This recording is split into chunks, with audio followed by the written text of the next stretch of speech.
السلام عليكم ورحمة الله وبركاته. ازيكم حبايبي؟ عاملين ايه؟ يا رب تكونوا كلكم بخير. نصلي على النبي عليه افضل الصلاة والسلام وندعي لاخواتنا في غزة، فلسطين، جنوب لبنان، سوريا، العراق، اليمن، مصر، السودان، كل البلاد. ربنا معاهم، ربنا ينصرهم نصر عزيزا مقتدر. اللهم نصرك الذي وعدت. بشكركم كل اخ واخت خارج مصر وداخل مصر على راسي والله. ربنا يديمكم نعمة في حياتي يا رب، وانتوا السند والعون بعد ربنا. كل سنة وحضراتكم طيبين. اللهم بلغنا ليلة القدر يا رب كل سنة، وكل الأمة الإسلامية بالخير واليمن والبركات. بحبكم قوي، بحترمكم على راسي. كل الناس اللي اشتركوا في قناته جداد والله ربنا يا رب يخليكم ليا كده ودايما معايا. وان شاء الله باذن الله قناتي هتكبر بيكم وليكم كده باذن الله. حطوا لي اللايك يا حبايبي. معانا كذا موضوع النهارده، وهنبدا بسماح وحب حياتك ودلعي مطبخك. واحنا عارفين طبعا ان سماح ملكة العناوين الفيك، وكانت كاتبة عنوان وبتقول اللي عملته حماتي معايا ما يتقدرش بكنوز الدنيا كلها. طيب هقولك ايه، يعني انت معروفة يا سماح بالعناوين الفيك. دخلنا طبعا وشفنا العنوان، وكانت حاطه صوره البانر او الصوره المصغره على الفيديو، هي حاضنه حماتها. ودخلنا الفيديو وشفنا ان بتشكر قوي في حماتها. طيب ده مفيش اي مشكله. ولقينا حماتها عامله لها بسله ورز ومكرونه. انا مش عارفه بجد المكرونه ملهاش علاقه، يعني ايه اللي جاب القلعه جنب البحر؟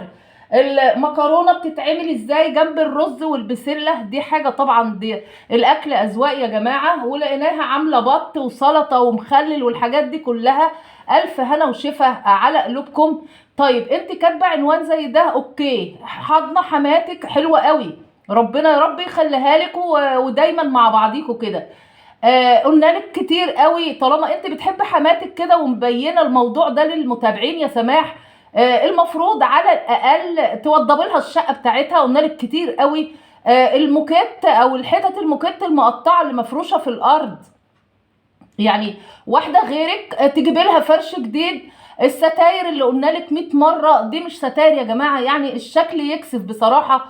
وقلنا لابو مالك دي شقه والدتك ووالدك، المفروض على الاقل تبيضوها يا جماعه، لو هتدوها حتى وش نظافه كده، لان المنظر بجد مش حلو خالص في وشكم. المفروض تبيضوا لها الشقه، تجيبوا لها فرش للارض، تجيبوا لها ستارتين حلوين كده. التلفزيون اللي محطوط يا جماعه اثري والله، ده بقاله مليون سنه، انقرض خلاص. انت يا سماح مش مكسوفه لما بتنزلي حتى تصوري مع حماتك تحت في الشقه بتاعتها؟ ربنا يهديلك حالك. انت ما شاء الله قناتك ياما طلعتي على حماتك وفيديوهات كتير جدا، وتربحتي من وراها بسبب حماكي وحماتك. ربنا يهديكي ووضبي لهم الشقه. احنا بنتمنى تعملي ده. حطوا لي اللايك يا جماعه. وهنتكلم بقى على مغتربه، مغتربه فرنسا طبعا، هناء كلنا عارفينها. طالعه لنا الايام دي، هي كانت ماسكه رضا طبعا وعبير، وخلصنا من الموضوع ده. كانت ماسكاهم وكانت عامله محتوى، لكن دلوقتي بقت زيرو محتوى. ابتدت تطلع لنا بقصص بقى وتتكلم، ودلوقتي بقت على سناب شات مش لاقيه حاجه طبعا تعملها. هي فاتحه 3 قنوات يا جماعه، طول النهار رغي مع المتابعين، بتنزل فيديوهات. طبعا هي مش لاقيه محتوى تعمله، دلوقتي ابتدت تعمل محتوى ولادها ان كانت ياسمين. وبعد كده عملت المحتوى بالنسبه لفيروز، عماله طلعنا بعريس جالها، لا العريس هي مش عايزاه، ده عريس تركي، لا مش تركي. انت بتبيني دلوقتي محتواكي ما بقاش في محتوى، المشاهدات واقعه جدا، لان الناس عارفه ان هي محتواها كانت طالعه دلوقتي بتعمل اكل وبتاكل بصوت عالي ومستفز، لدرجه المتابعين زهقوا وقرفوا منها. عايزه اقولك ما تعمليش بنتك دلوقتي محتوى بالنسبه للعريس اللي جاي لها. انت شويه عماله تطلعي تقولي بنتي فيروز عايزه تبيع هدومها، انا عايزه ابيع البيت. انت كده بتقولي يعني هقول للداعمين بقى تعالوا بصوا شويه. انت ما شاء الله قنواتك معاكي، يعني ربنا يزيدك من نعيم الله. انت عشان لاقيه دلوقتي المشاهدات، هي قناه مليونيه يا جماعه، خلاص قربت تحصل المليون، لكن المشاهدات كام الف اللي بيجوا المفروض على الاقل قناه مليونيه زي دي تبقى 100 الف على الاقل مشاهده، او 150 الف للفيديو. لكن هي دلوقتي بتعمل ولادها محتوى. انت ناسيه لما طلعتي برضو عايزه تعملي ياسمين بنتك محتوى، لما قلتي ان جوزها لما دخل عليها انا اسفه معرفش يخش عليها وقعدوا 4 اشهر. ده كلام يا جماعه يتقال بالذمه؟ بعد كده دلوقتي ماسكه بنتها فيروز فحت وردم في الفيديوهات، برضو عايزه تجذب الناس ليها. بعد كده قبل كده برضو قالت ان انا جاي لي عريس مغربي وانا جاي لي مش عارف، عملت علينا حوارات والناس كلها عارفه ده. عايزه اقول لك معلش كلمتين من اختك بقى، اعقلي كده شويه، حقيقي بجد انت مزوداها جدا. بناتك ليها خصوصياتها، بناتك ليهم حياتهم الخاصه، سيبيها تختار العريس اللي يناسبها.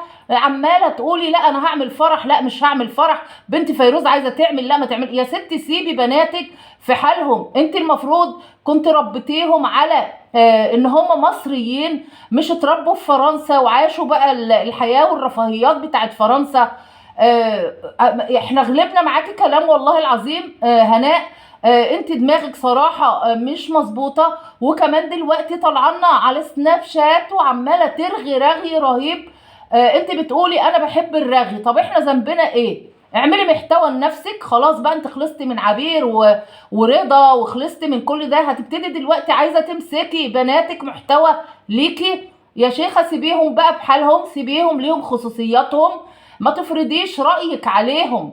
انت رأيك بصراحة مش عاجب اي حد، انت منك لدماغك كده، خليكي في نفسك.